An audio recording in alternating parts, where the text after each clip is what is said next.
A Rockford man whose impact on the community spans decades is honored with a street renaming on the road he helped revitalize.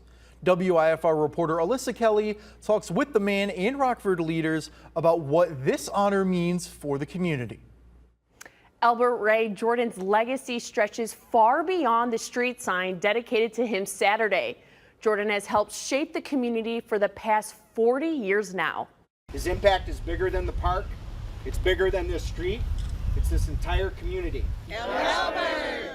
The corner of Montague Road and Montague Street in Rockford will now forever be known as SFC Elbert Ray Jordan Way. Something that I never dreamed would happen to me. People celebrate Jordan and what he has done for the community over the past 4 decades, including talent shows and fixing Montague Street that now carries his name. Jordan also lives off of Montague. I have a nice street down by my house now, and I'm happy about that.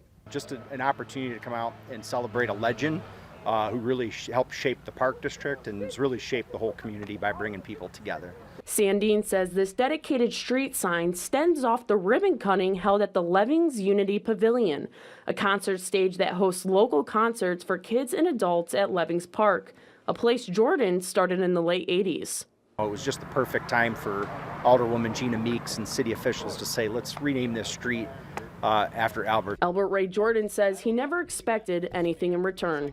It's a range of emotions, I'm happy, I'm just happy, I'm overwhelmed, because when I set out to get the street fixed, I never looked at this in 1997.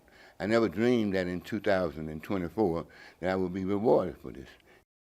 In recognition for his efforts in Rockford for the last 40 years, one attendee read a proclamation from Rockford Mayor Tom McNamara declaring June 29, 2024 to be Elbert Ray Jordan Day. The celebration didn't end there, as there was also one at Stevenson's Business Center for food, drinks, and pictures, and showcasing all that Jordan accomplished and what he's done to help make Rockford the city that it is today.